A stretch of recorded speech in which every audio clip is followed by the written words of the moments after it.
Herkese iyi akşamlar. Rojava'ya yönelik saldırılar şu an aslında tarihin en büyük saldırılarıyla biz karşı karşıyayız. Bugün hem Rojava'ya hem de Rojava üzerinden Kürtlere yönelik saldırılarla ilişkin 4 saatlik özel bir yayınla karşınızda olacağız. Hem stüdyoda hem Teams'ten hem de telefonla konuklarımız olacak. Ve bugünkü programı gazeteci arkadaşımız Erdal Er'le yürüteceğiz. İlk konuğumuz da Kongregel eş başkanı olacak. Hemen başlayalım. Hoş geldiniz konuk olduğunuz için. Evet, önemli bir gündem. Şu an aslında bütün Kürtler dünyada, Kürdistan'ın 4 parça yerinde hem gözleri, kulakları, yürekleri Rojava'da bir yandan olan biteni izliyorlar. Bir yandan ne olacağını da merak ediyorlar. Nasıl bu noktaya gelindiğini merak ediyorlar. Bugün olabildiğince bunları izleyicilerimize paylaşmaya çalışalım. Erdal, başlamak ister misin? Yeni de sıcak gelişmeler var. Tabii işte son 48 saattir Rojava'yı konuşuyoruz ağırlıklı olarak. Aslında 6 Ocak'ta başladı, bugüne kadar gelen bir süreçtir ama son 48 saat içinde daha fazla hem saldırılar hem müzakereler hem ateşkes tartışmaları içe geçiyordu. Son dakika gelişmesi az önce Şam'dan geldi. Şam yaptığı açıklamada PSD ile yürüttükleri müzakereler neticesinde bir mutabakata vardıklarını, 13-14 maddeden oluşan bir mutabakat yayınladılar. Ancak henüz PSD'den konuya ilişkin yalanlama veya doğrulama yok. Bu konuda Sayın Kartal, sizde bir bilgi var mı? Bu sıcak gelişmeyi nasıl değerlendiriyorsunuz? Ben izninizle sorunuza cevap vermeden önce televizyonunuz aracılığıyla şu anda Rojava'da bütün alanlarda, Rojava'nın bütün mevzilerinde direnen, Rojava devriminin binlerce şehidinin yarattığı değerleri savunan, milyonlarca insanın büyük fedakarlıklar ortaya çıkarttığı bu kazanımları savunan KSD, YPJ savaşçılarını saygıyla selamlıyorum, direnişlerini kutluyorum. Onların bugüne kadar yürütülen mücadele ortaya çıkarılan değerleri en etkili, en güçlü bir şekilde savunacağı konusunda hiçbir şüphemin olmadığını ifade etmek istiyorum. Şimdi sorunuz yani şu anda bir mutabakat Yeni sıcak gelişme olduğu için oradan başlayalım. Evet. Diğer meseleleri de, başlıkları da konuşacağız. O bakımdan ilk değerlendirmenizi almak istiyoruz. Evet, mutabakat olarak tarif ettiniz. Aslında bir mutabakat değil. Mutabakat yani tarafların oturup konuştuğu, tartıştığı, anlaştığı. Yani sonuç itibariyle iki tarafın birlikte evet dediği metin mutabakat olarak kabul edilebilir. Bu tek tarafın yani Şam yönetiminin tek taraflı olarak hazırladığı bir metin. Bunu görüşmede işte Özerk Yönetim Başkanı'na bu Mazlum Abdi arkadaşın katılımıyla yürütülecek Suriye Demokratik Güçler'in komutanı olarak bu mutabakatı son şeklini verecekler. Onun için bunu mutabakat olarak tarif edemeyiz. Açıklamalar öyle olduğu için anlaştık diyorlar. Evet, üzerine yok. Telefonla konuştuk. Hava koşullarından dolayı evet, Mazlum Abdi gelemedi ama yarın bir buluşma olacak, bir görüşme olacak. Yani şu süreçte bugüne kadar yürütülen bütün görüşmelerde Şam ve Özerk Yönetim görüşmelerinde Türkiye hep müdahale eden, süreci bozan, görüşmeleri engelleyen 10 Mart mutabakatının maddelerine göre bir görüşme, diyalog, bir tartışma zeminini ortadan kaldıran bir rol oynadı. Bu açıdan da hatta 10 Mart mutabakatından sonra biliyorsunuz 1 Nisan'da da yine bir anlaşma yapmışlardı. Şeyh Masud ve Eşrefiye'ye yönelik ki onların da gereklerini yerine getirmediler. Çünkü orada kasede güçleri yok. Sadece iki tarafın anlaşması çerçevesinde az sayıda bir asayiş gücü var. Onlara yönelik, halka yönelik bir saldırı planlandığı için yani şu ana kadar bir mutabakat yok. Çok kapsamlı bir çatışma var her tarafta. Halka yönelik çok ağır saldırılar var. Şeyh Masud ve Eşrefiye'de ortaya çıktı.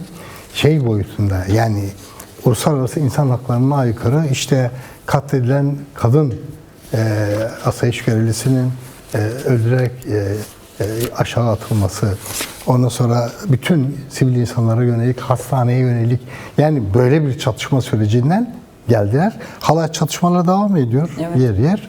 Bir anlaşma sağlandığı söylemesine evet, rağmen şimdi bu arada. bu ortamda da Anlaşma bir mutabakattan bahsediliyor.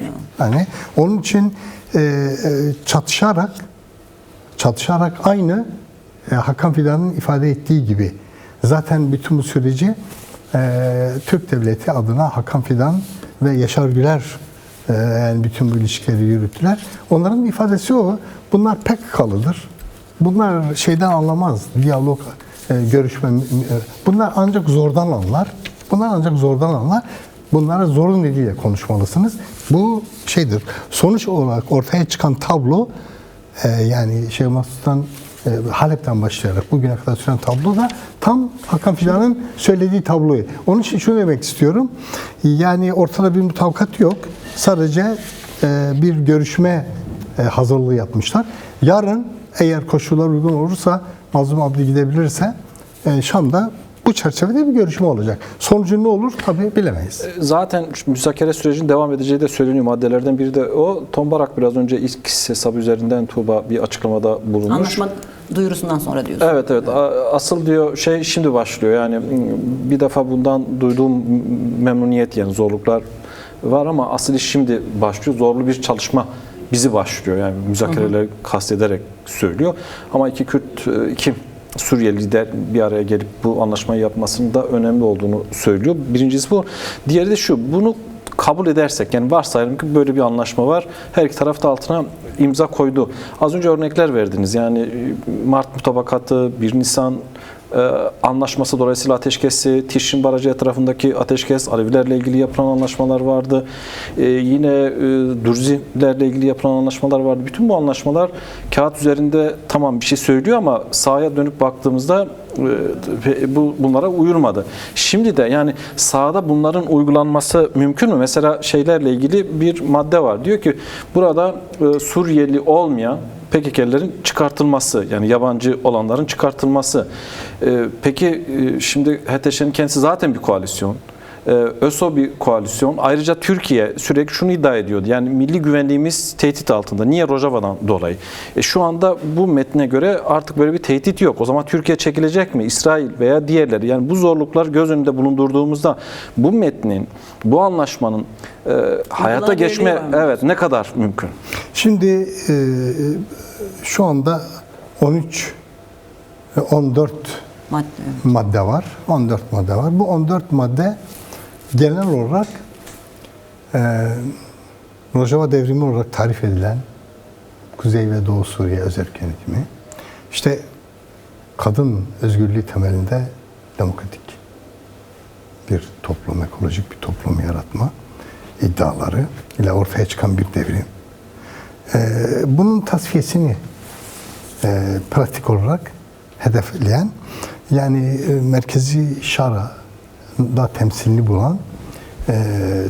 bulan bu yönetimin özerk yönetim bölgesinde de pratik olarak hayata geçirilmesidir. Genel olarak yani. Yani Kürt kimliğini tanıyor. İşte Haseki Valiliği vilayet olur falan filan, Haseki Valiliği, Haseki Valiliğine bağlı bölgeler falan. Şimdi zaten yani bu şeye baktığınızda bu Türkiye'nin dayattığı şeydir. Bir çerçeve. Türkiye'nin kaleminden çıkmış. Türkiye'nin kaleminden çıktı. Yani bunun El-Şara'nın kaleminden çıktığını düşünmek saflık olur. Bu Türkiye'nin sunduğu bir plandır. Şimdi bunu şu anda dayatıyorlar. Önce dişlerini göstererek, saldırarak işte ve katliam, böyle kaba, şiddet, korkutmak, göçertmek, ondan sonra Halep, Şeyh Masud Eşrefiye'den başlayarak ondan sonra bütün bölgede adım adım yani mesela son bir diyalogda ateşkes görüşmelerde ateşkes kararı alıyorlar ve sonunda bütün güçlerin Batı Fırat'taki güçlerin çekilmesi karşılıklı olarak anlaşılıyor. Buna rağmen öbür taraf Derhafır diyorsunuz değil mi? tabii Derhafır için Derafır, diyorsunuz. Mesken, Kuşatmaya buna alındı, rağmen evet. hayır saldırılar. Fiili saldırı. Yani çünkü yani şiddet ve zor temelinde kabul ettirme. Şimdi şiddetten, zordan sonra da işte böyle yazılı hazırlanmış, ondan sonra tamamen oradaki kazanımları tasfiye etmeyi. Başta askeri yönden tamamen böyle Türkiye'nin söylediği bireysel anlamda bir şey. Yani orduya Entegre olma, evet. Entegrasyona göre. Ondan sonra da tamamen merkezi devletin hakim olduğu bir sistem. Şimdi burada ademi merkeziyetçi bir sistem yok. Özerk yönetim sürekli hep ademi merkeziyetçi bir sistem dile getirdi. Demokratik bir entegrasyonu hep dile getirdi. Fakat tabii muhakkak bu Mazlum Abdi ve Şam yönetiminin birlikte yürütecekleri tartışmalar sonucunda buradan çok ciddi değişimlerin olması söz konusudur. Ayrıca tabii Tuğba, bilmiyorum, Kürt Halk Önderi Abdullah Öcalan'ın açıklamaları da vardı. Yani bu bağlamda tabii Rojava'daki gelişmeleri, Suriye'deki gelişmeleri, bölgedeki gelişmeleri değerlendirmekte fayda var. Az önce yayın öncesi Hevler'i hatırlatmıştın. Evet, belki oradan devam yani edebiliriz. şimdi hem Önder Apo'nun aslında bugünden kadarki bütün çabaları mümkün olduğunca çatışma olmadan bir araya gelip bir çözüm bulabilmek, demokratik bir çözüm bulabilmesi üzerineydi. Ama şu an aslında Rojava'da sahada gördüğümüz sanki çok bilinçli bir şekilde aynı zamanda bir Arap-Kürt çatışmasının da zemin yaratılıyor bir yanıyla da. Ama bununla beraber Erdal'ın ifade ettiği, dün biz aslında basında bir görüntü gördük. Hevler'de bir tarafta Kasede Genel Komutanı Mazlum Abdi, İlham Ahmet ve hemen diğer yanda Enekese Başkanıydı yanlış bilmiyorsam. Evet. Mesut Barzani vardı ve karşısında işte Amerika heyeti, yani Tom Baran başkanlığının yaptığı heyeti vardı. İlk bu görüntü tabii basına geçtiği zaman bütün Kürtler hakikaten heyecanlandı. Evet, özlediğimiz bir görüntü denildi. Ama sonrasında mesela basına yansıyan özellikle Amber'in zaman yazdığı herhalde dedi ki aslında o görüşme bir nevi işte kimi anlaşma maddelerini Mazlum Abdi'ye teyit ettirme, aslında dikte etme, ikna etme görüşmesiydi. Yani nasıl bakmalıyız bu görüntüye, o görüşmeye? Gerçekten bir Hevleri sadece bir ev sahipliği üzerine mi bir buluşmaydı o? Yani ev sahipliği üzerine miydi? Ya da orada yani Güney Kürdistan yönetiminde bir rol var mıydı? Yani ne anlamamız gerekiyor esasında? Çünkü o görüşme sonrası işte tabii Tom Barak yine bugün de Şara ile, Jolan ile görüşme yaptı. Yine bu görüşmeleri sürdürdü ama özellikle hepimizin aklında o görüşme kaldı. Yani o görüşmeye nasıl bir anlam yüklemek gerekir? Bence Hevler'deki görüşmeyi tartışmadan önce, değerlendirmeden önce öncesine bakmak lazım. Çünkü Hevler'deki görüşme bir sonuç. Neyin sonucu? Paris'in sonucu. Paris'teki görüşmelerin sonucu. Paris'teki 5 Ocak tarihli görüşme. Evet. Paris'te Şam yönetimi, İsrail ve Amerika temsilcileri. Fidan da oradaydı tabii. Fidan yan odada. Evet. Aynen daha önce Şara'nın, Jolani'nin Amerika'ya gidişi gibi o süreçte de yine Fidan yan odada. Yani bu pozisyon şunu gösteriyor. Aynı şekilde yine Şam'da görüşmeler yaparken yani Dışişleri Bakanlığı içeri girip görüşme bitti. Aslında diyor yani Kasede yönetici komutanları diyor ki bitmek üzereydi yani hemen karşılıklı bir anlaşma vardı ama diyor içeri girdi. Tamam, görüşme bitti. Ondan sonra görüştü, konuştu. İçeri geldi, dedi ki onların heyetini çıkarttıktan sonra dedi ki tamam, şimdilik imzalar kalacak. Yani daha sonra bakacağız. Aslında bütün bu şeyler şunu ortaya koyuyor. Yani ilgili taraflar anlaşıyorlar. Amerika, İsrail, Şam anlaşıyorlar. İsrail o görüşmelerde Güney Suriye ile ilgili istediklerini alıyor. O konuda bir müdahale söz konusu olmayacağını, eğer Kürtlerle bir sorun yaşanacaksa müdahale olmayacağı tablosu yaşanıyor. Amerika bu çerçevede yani özerk yönetime yönelik bir yeni konsept başlatılması konusunda okeyleniyor ve Türkiye ve Şam birlikte bütün bunların ışığında Türkiye desteklediği çetelerle Şam'ın güçleri birlikte Halep'e yöneldiler. Şimdi burada ortada bir tablo var. Ne var? Özerk yönetime dayatılan bir güç var. Bir şiddet var. Şiddetle yani yola geleceksiniz, kabul edeceksiniz bu temelde. Şimdi aynı şekilde bunu diyalog zemini olarak da sonra Hevler'de bir tablo çıkarıyorlar. Yani Hevler'de. İşte Mesut Barzani oğlu, ondan sonra işte Enikese ve özerk yönetim temsilcileri. Karşı tarafta da yani öyle uluslararası koalisyon, Tombarak ekibi falan filan. Yani orada da verilen mesaj aslında bir uzlaşma, bir anlaşma mesajı değil. Orada bir şey veriyorlar yani özerk yönetime yani işte bunları kabul etmenin bir anlaşmaya kabul noktasına getirmenin şeyidir. Siyasi diplomatik baskısıdır. Açıkçası görünen tablo şu, yani özerk yönetimi hem askeri siyasi olarak Şam yönetiminin, geçici Şam hükümetinin talepleri karşısında kabul noktasına getirmektir, zorlamaktır. Yani böyle bir mutabakat, bir anlaşma, emri vakti işte hazırlanmış, buyur diyor.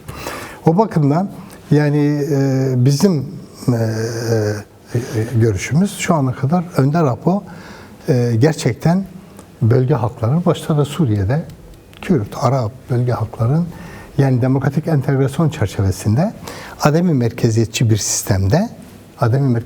sistemde halkların kendi kimliklerini, kendi inançlarını yaşayabileceği ama bir ülke temel bir demokratik anayasa çerçevesinde bu sürecin yürütülebileceğini hep işaret etti. Ve hep de işaret etti, dedi ki yani bütün bunları çatışmasız, savaşsız yürütmeye esas almalısınız.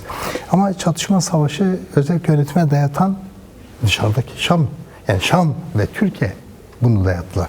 Onun için şunu özellikle vurgulamak istiyorum. Yani görünen odur. Amerika, Türkiye, bu Orta Doğu'daki gelişmeler, İran gündemde, daha farklı gelişmeler gündemde anlaşarak bu sefer özerk yönetimi böyle bir anlaşmaya zorlayarak birlikte koalisyon Amerika'da bu tabloda onlarla birlikte bunları kabul ettirme noktasındadır. Ben şunu özellikle vurgulamak istiyorum. Yani özerk yönetim şey değil.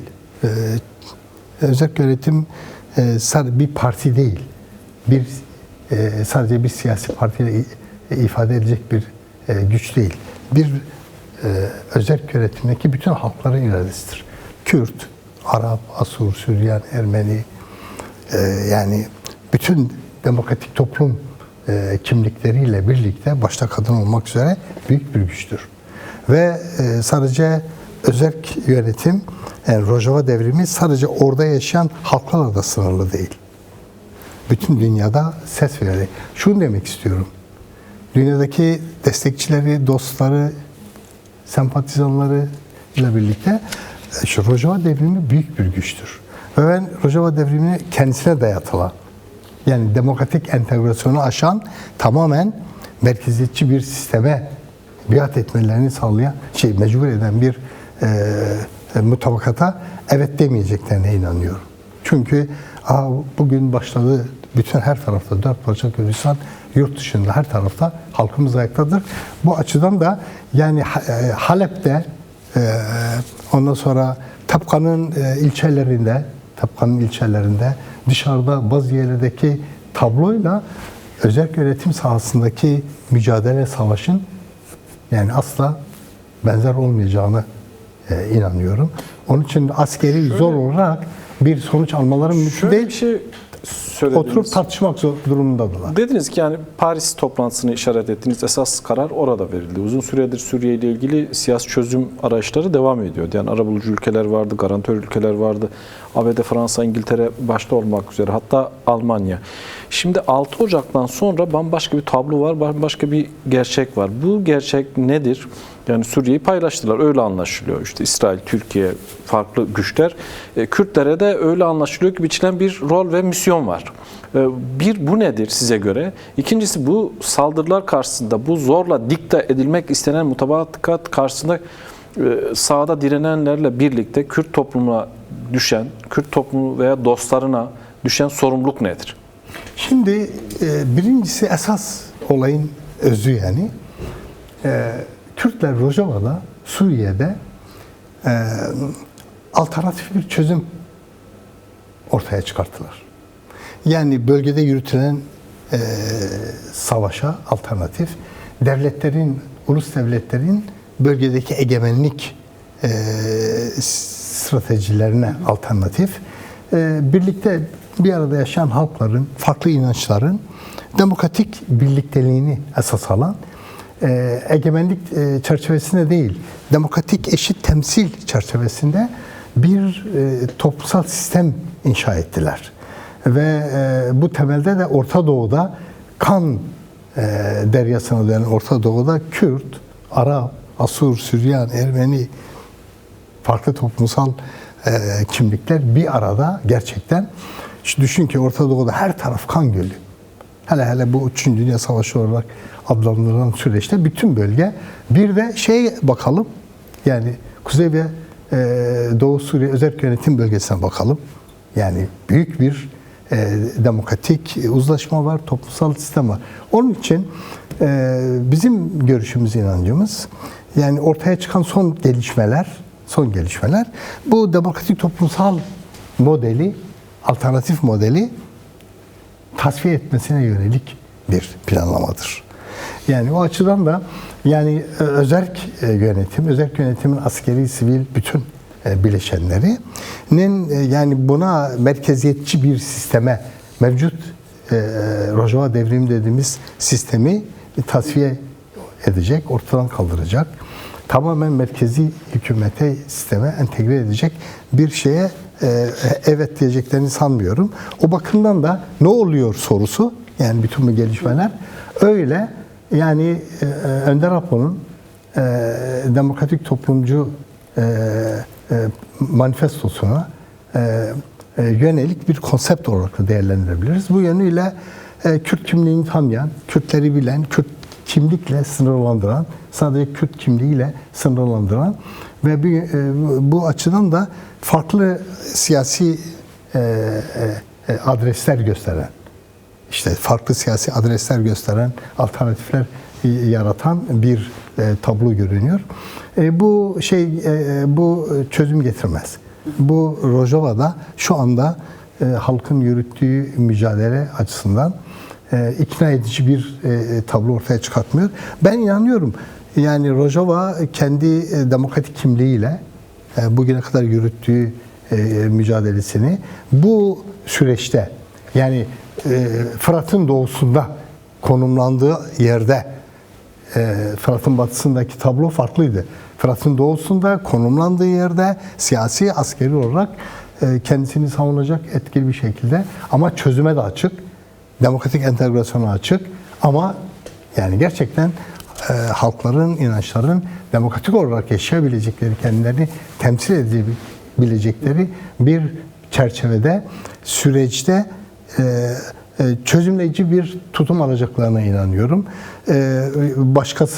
Başkası yani farklı bir dayatma, bu sadece hazırlanan şeylerin zorla bir anlamda kendilerine dayatılması, imzalatılması anlamına gelir ki ben bu tabloya düşeceklerini düşünmüyorum. Bir de gün içerisinde yani özerk yönetim sabah saatlerinde seferberlik ilan etti ve onuru savunmak için mücadeleye katılın çağrısında bulundu ve bu aynı zamanda devrimci halk savaşı karar aldığını söyledi. Ve yine gün içerisinde KCK'nin bir açıklaması oldu. Dedi ki Kürtler bu var olma ve onur savaşının içerisinde yer almalı dedi ve bunu bir komplo olarak tanımladı. Ve seferberlik kararını da desteklediklerini söylediler. Şimdi bu bağlamda ele aldığımız zaman bütün bu saldırılara karşı yani az önce aslında niye olduğunu, Kürtlerin kazanımlara dönük olduğunu belirttik. Ciddi bir direniş olacağı, ortaya konulacağı kararı net. Hem bunu konuşalım, yani hem aynı zamanda Kürtler açısından bunu ulusal direniş boyutuyla konuşalım. Çünkü görünen o ki sadece Rojava değil, Rojava üzerinden yani hep diyoruz ya 100 yıl, Kürtlerin 100 yılı, bu 100 yılı kazanacaklar mı, kazanmayacaklar mı? En derin, büyük nefes aldığımız yer Rojava'yı da şimdi orası üzerine aslında tekrar bir tarihi tekerrür arayışı, girişimi var. Yani bu kararları konuşalım. Diğer yanıyla da bu bahsettiğimiz saldırıları, işte bu dayatılan anlaşmaların gidişatını ne değiştirecek? Yani direniş mi belirleyecek? Yoksa aynı zamanda az önce biraz Orta Doğu ve 3. Dünya Savaşı karakterini de konuştuk ama yani bu iş nasıl değişecek, nasıl ilerleyecek? Belki biraz bunu da konuşmak gerekir. Neyle değişecek daha doğrusu? Evet. Şimdi Rojava nasıl ortaya çıktı? Yani oradan yol açmak gerekiyor. Direnişle. Rojava tamamen yani bir toplumsal bir direnişle, ulusal toplumsal bir direnişle, yani kadın kimliği var, demokratik kimliği var, demokratik bütün inançlara demokratik yaklaşım var ve demokratik ulus çerçevesinde yürütülen bir ulusal ve toplumsal mücadele. Şimdi şu andaki tabloda olaya baktığımızda yani bu direnişin ruhunu, Rojava'yı ortaya çıkaran bu ruhu görmeden sadece El Şara, Türk Devleti politikaları, baskılarıyla bu iş nereye gidecek anlamaya çalışırsa doğru değil. Olmaz, sonuç vermez çünkü. Çünkü Rojava'yı ortaya çıkaran bir mücadele ruhu var, dinamiği var. Bundan sonrasına da o karar verecek. O sadece Rojava ile sınırlı bir mücadele değil. 4 parça Kürdistan halkımız ve bütün dünyada, sadece Avrupa değil, bütün dünya, Kanada, Avustralya, Amerika, Uzak Doğu, ta Japonya tuttu, 4 bir tarafta yani yaşayan halkımız her tarafta, Orta Doğu ülkeleri de dahil olmak üzere her tarafta yaşayan halkımız ve dostlarımız, internasyonal dostlarımız Rojava devrimine ruh verdiler, güç verdiler. Yani biçim verdiler ve Rojava devriminin başarısında rol oynadılar. Onun için de ne olacak sorusu, yani önümüzdeki süreçte ne olacak sorusuna da bu çerçevede yanıt vereceğiz. Aynen 4 parça Kürdistan halkımız başta olmak üzere. Niçin? Çünkü Rojava sadece Rojava değil. Kürtlerin bu demokratik toplumsal mücadelesi sadece Rojava'da bir statü ortaya çıkartmadı. Aynı zamanda bütün parçalarda yaşayan Kürt halkı içinde büyük bir demokratik birlik ruhu yarattı. 100 yıldır Kürtler arasında yaşanan o siyasi anlamda ulusal birlik konusundaki yaşanan sorunlar Rojava mücadelesi sürecinde büyük bir birlik ruhuyla ortaya çıktı. 4 parça Kürdistan'dan halkımız yani gerçekten Rojava'ya aktı. Şehitler, o 13 bini aşkın şehidin içerisinde 4 parça Kürdistan'ın gençleri, genç kadınları, genç delikanlıları yer aldı. O açıdan da yani şu anda Rojava'daki kazanımların tehlikeye girmesi, bütün bu söylediğimiz şeylerin tehlikeye girmesidir. Şu anda Irak'ta Güney Kürdistan'la ilgili çok ciddi bir tartışma var. Yani statüsü konusunda. 2017'de Tahran'da yapılan bir toplantı, Cumhurbaşkanları düzeyinde. O toplantının sonuçlarını biliyoruz. Yani Rojava devrimi tasfiye edilecek, PKK tasfiye edilecek, sonra da Güney Kürdistan tasfiye edilecek. Net bunlar. Bu devletlerin, 4 devletin ortak talebi. Aynı şekilde yine yani Rusya Dışişleri Bakanı'nın bir televizyonda açık konuştuğu Rojava'nın statüsüyle ilgili konuşuyor. Suriye ile ilgili konuşuyor. Suriye'de bu şu andaki Kuzey ve Doğu Suriye statüsü kalmamalı. Bu kalırsa Orta Doğu'da 100 yıllık statüyü bomba gibi yok edecektir diyor. Dolayısıyla diyor dostları Tahran'dır, Ankara'dır, Şam'dır. Bağdat'ta katıyor. Biz onların çıkarlarını koruyacağız. Dolayısıyla Rojava'nın gitmesi sadece Rojava değil. Aynı zamanda bütün diğer parçalar, Kürtlerin kazanımlarını, yani henüz statüsü olmamış Türkiye, İran. O zaman evet. şöyle bir durum çıkıyor. Yani Tuğba'nın sorduğu soru, Kürtler bu durumda geçmişte olduğu gibi bugün de öyle aslında. Ortak bir duygu, ortak öfke var, ortak eylem birliği var. Ulusal birlik daha her zamankinden daha fazla ihtiyaç olduğunu hissediyorlar. Ve yarın da Kuzey Kürdistan'da, Almanya'da, Şar Almanya geliyor. Büyük bir protesto da Almanya'da yapılıyor. Yani internasyonal çevrelere İsviçre'ye baktığımızda gidecek bir Jolani aynı hareketlik zamanda. var. Evet, yani bu konuda siz Kürt Özgürlük Hareketi olarak ne düşünüyorsunuz? Bu konuda işte bu ortaya koyduğumuz perspektif çerçevesinde Rojava'daki devrimin kazanımlarının bütün Kürtler için bir görev olduğunu korumak, bu devrimin kazanımlarını korumak, tehlikenin de bütün Kürtler için olduğu. Bu gerçekten yola çıkarak da şu anda Rojava'da ortaya çıkan tabloda Rojava sahiplenme konusu aynı Kobani'deki sahiplenme tablosu çerçevesinde bir sahiplenme. Kobani ruhuyla Rojava şu anda bir tehdit altında, büyük bir tehdit altında. Rojava devrimi bir anlamda içeriğiyle, demokratik özüyle tasfiye edilmek isteniyor. Onun için bütün Kürtler ve dostları için olağanüstü seferberlik çağrısı var. Olağanüstü seferberlik çağrısı. Evet. Yani bu seferberlik çağrısı gittikçe çoğalacak. Yani işte KCK'nin açıklaması var, özel yönetim açıklaması var, KC'deki Avrupa'nın açıklaması var. Yani olağanüstü seferberlik çağrısı. Bu nedir? Olağanüstü seferberlik çağrısı.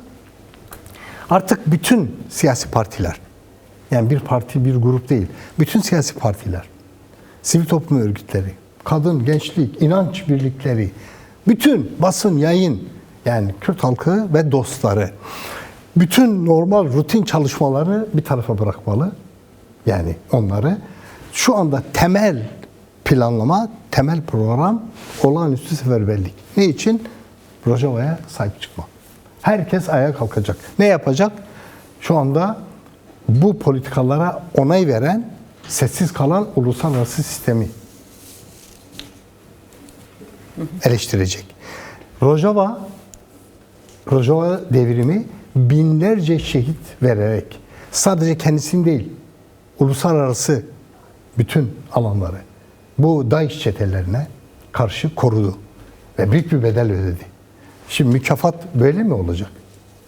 Ve bütün onlar da hem uluslararası sisteme, Amerika'ya, Avrupa'ya, ilgili ülkelere hem de ilerici insanlığa, demokratik, vicdanı olan kamuoyuna hitap edecekler ve Rojava'ya sahip çıkması çağrısını yapacaklar. Onun için bütün rutin çalışmalarımızı bir tarafa bırakacağız ve temel çalışmamız Rojava'yı önümüze koyacağız. Rojava özerk yönetim bize ne istiyor? Sahiplenme konusunda, kamuoyu oluşturma konusunda. Oradaki vahşet, oradaki çetelerin şu anda Şeyh Maksut ve Eşrefiye'de yaptıkları önümüzdeki süreçte genel olarak Kürt halkına ve bütün Suriye halkına yapacaklarının da belgesidir. Bu açıdan yapılan vahşeti deşifre eden, onların yaklaşımlarını, onların siyasi yaklaşımlarını deşifre eden ve kamuoyu ayağa kaldıran bir çalışma olacak. Yani olağanüstü bir seferberlik gerekiyor. Süreç koşullar da olağanüstüdür. Bu açıdan yani yarından itibaren, bugün başladı, dünden itibaren her tarafta toplantılar, her yerde toplantılar. Halkımız günlerdir ayaktadır. Evet. Ben inanıyorum bu giderek Amerika'ya, Kanada'ya, Avustralya'ya, dünyanın dört bir tarafına ve internasyonel alanda dostlar ve vicdan sahibi olan kamuoyu her tarafta ayağa kalkacak diyorum. Yani Tuğba büyük bir şey var. Yok, ben hatırlatmak yani şu noktaya gelmemek lazım dedim. Özellikle işte bu saldırılardan sonra, Eşrefiye Şeyh Maksut'ta gördüklerimizden sonra artık bir anlaştığı olan olduğu ve Rojava gidecek kaygısı yaşayanlara belki bu anlamda cevap. Direniş sonucu belirleyecek demek gerekiyor değil mi? Yani ortaya koyacağımız mücadele ve direnişle esasında. Rojava devrimini nasıl direniş ortaya çıkarttıysa, evet, Rojava devrimi de bugün koruyacak olan o direniştir. O direniş ruhunu bir şey daha ilave edeyim. Lütfen. Söylediğiniz gibi işte Jolani Ya onu söyleyeceğim, onu soracaktım. Bir de Kürt Ulusal Birliği ile ilgili de konuşmak lazım. Öyle sizi Aslında bir orlayalım. soru daha ekleyeceğim ama evet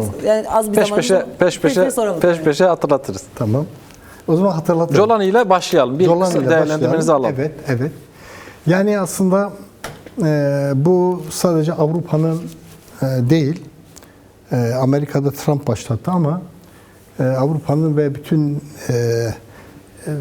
insan haklarına, demokrasiye dayalı, adalet duygularına, ölçülerine, hukuka dayalı bütün kurumlar ve bütün insanlığın kazanımlarını temsil eden ölçüler çerçevesinde olaya bakıldığında, yani şimdi Jolani Almanya'ya geliyor.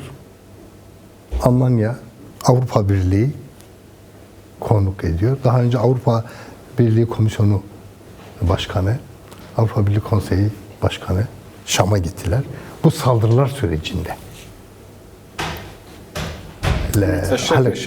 Halep'teki saldırılar katliamlar sürdüğü sürecinde. eş zamanlı olarak evet ağırlandılar. Evet. Şimdi Jolani geliyor. Tabii bu yani Avrupa'daki bütün kamuoyu açısından, vicdanlı, demokratik kamuoyu açısından herkese bir görev yüklüyor. Jolani'ye karşı sesi yükseltmek. Evet, bu devletler... Yarın 16'da galiba yürüyüş var Berlin'de. De Bond'a da olacak yarın. Evet, Onda da olacak. evet, bu ülkeler çıkarları geldiğinde dünün DAEŞ suçlusu Jolani'yi bugün Cumhurbaşkanlık hattında Amerika'da, Avrupa'da her yerde meşrulaştırıp karşılıyorlar. Ama bir de ilerici insanlık var. Kamuoyu var. Ayrıca Kamuoyunun vicdanı işte var. 2015, 2014, 2016 süreçlerinde Paris, Brüksel, Madrid, Londra ve Berlin'de katliam yaptılar. Var yapıldı tabii. Onun için yani biz inanıyoruz. Hem halkımız, dostlarımız hem de biz ilerici insanlığın vicdanına güveniyoruz. Yani evet bu dünyanın kötüleri var ama bu dünyanın iyileri de var. Bu dünyanın insanlığa insanlığın geleceğine yönelik yaşama umudu veren, güç veren, moral veren, insani demokratik, ahlaki değerleri esas alan bir güç de var. Onun için onların da biz bu süreçte güçlü bir şekilde başta da Avrupa olmak üzere işte yarın Berlin'de ve önümüzdeki bütün süreçte her tarafta biz bütün insanlığın bu anlamda bu dünyadaki kötülere karşı da sesini yükselteceğine inanıyoruz. Vaktimiz daralıyor. Tuğba, Evet, şunu sen de sorayım. sor. Şimdi, uzun bir süredir Önder Apay'la görüşme yapılmıyordu ve heyet geçtiğimiz günlerde gittiğinde ana gündemin Suriye olduğu söylendi ve Önder Apay bu süreci baltalama girişimi olarak değerlendirdi diye açıklama yapıldı DEM Parti İmralı heyeti tarafından.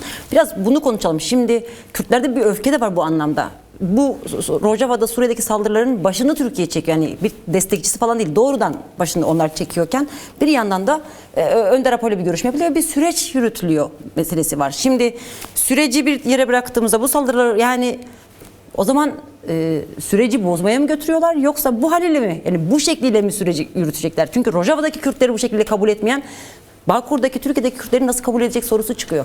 Yani biraz süreçli bağlantısını sormak istiyorum. Süreç neresinde duruyor bu yapılanlar esasında? Çok açık, net. Başkan Apay ifade etti. Bu Rojava'daki süreç süreci bozmaya, süreci yok etmeye yönelik bir provokasyondur. Zaten hep söyledik. Açıktan tabii ki AKP hükümeti, MHP hükümetinin yani siyasal sorumluluğu var ama onlar adına da piyasada konuşan Hakan Fidan, Yaşar Güler açıkça yani bu düşmanlığı yapıyorlar. Bu düşmanlık nedir? Rojava Kürtlere düşmanlık. Rojava'da Kürtlere düşmanlık eden bir konsept nasıl Türkiye'de kardeşleşmeyi yaşayacak? Onun için aslında bu kardeşleşmenin sınav yeri, sınav tahtası Rojava'ydı. Rojava'da sınıfta kaldılar. Rojava'da Kürtlerin kazanımlarını ortadan kaldırmak için büyük bir düşmanlık yürütüyorlar. Onun için tabii yani başkan bu son görüşmede de diyor ki çok kaygılıyım. Yani Rojava'daki bu gelişmeler bu süreci çökertmeye yönelik yaklaşımlardır. Yani norm dışı devletin bir girişimidir. O bakımdan da Türkiye'de yani genel olarak Kürt, Türk, bütün Türkiye'li demokrasi ve barıştan yana olan bütün herkesin bu süreçte kendisini sorumlu görmesi ve aktif bir şekilde yürütülen bu politikalara karşı da ayakta olması gerekiyor. Zaten dedik ya, olağanüstü seferberliktir. İşte olağanüstü seferberlik aynı Kobani sürecinde olduğu gibi Türkiye'de olmalıdır. Sadece Kürt illerinde değil. Yani metropollerde, bütün Türkiye'de her tarafta süreci kavratmak, sürecin provoke edilmesine yönelik halkı uyaran, halkı bilgilendiren, doğru yolu gösteren yani bir mücadele gerekiyor. Onun için bu konuda bir taraftan da Kürtler arası da, az önce sorduğunuz Kürtler arası da önemli bir şeydir. Ulusal birliğin geliştirilmesi gereken bir süreçtir. Şimdi bu süreç çok açık, net. Dedik, Rojava şu anda meydanda. Rojava özelliğinde bir müdahale var ama aslında bütün Kürtlerin kazanımına yönelik bir müdahaledir bu. Bu dalga dalga her tarafa yayılacak. Onun için bütün Kürt partileri hiçbir şey gözetmeden, ideolojik, siyasal bir ayrım gözetmeden Rojava'yı kendi sorunları olarak görmeli. Rojava temelinde ulusal birlik tablosu ortaya çıkmalı.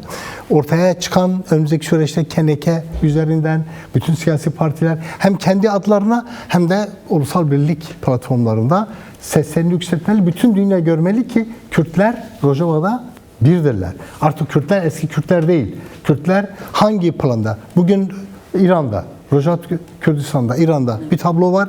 Nerede bir sorun varsa Kürtler birlikte ortak bir ses, ortak bir tutum ortaya koyuyorlar. Bunu göstermek durumundayız. Ben olağanüstü bu süreçte, bu gelişmelerle birlikte, Kürtlerin bu süreçteki ortak koyduğu tutumlarla birlikte ben inanıyorum Rojava devrimi nasıl ki direnerek ortaya çıktı. Şimdi direnerek de kendisini merkezi olmayan adem merkezi bir Suriye'de kendi statüsünün, hakkını, hukukunu koruyacak. Bunu yasal bir düzeye taşıyacak. Buna inanıyorum. Onun için çağrımız halkımıza, kamuoyuna, bütün dostlarımıza bu olağanüstü ulusal seferberlik sürecinde herkes seferber olmalıdır. Hiç kimse normal rutin yaşamını, rutin çalışmasını sürdürmemelidir. Her şeyi bir tarafa bırakılarak bu olağanüstü sürece, tarihe yanıt olmalıyız. Rojava devriminin sesi olmalıyız. Bu konuda kendimiz, dostlarımız seferber olmalıyız. Peki Sayın Kartal, çok teşekkürler. Ben teşekkür ediyorum. Çok teşekkürler. Halkımıza Rojava devrimine başarılar diliyorum. Sağ olun. Çok teşekkürler. Tuğba'da devam edeceğiz ama kısa bir araya gidelim. Evet. Kısa bir araya gidiyoruz. Aradan sonra yeniden burada olacağız.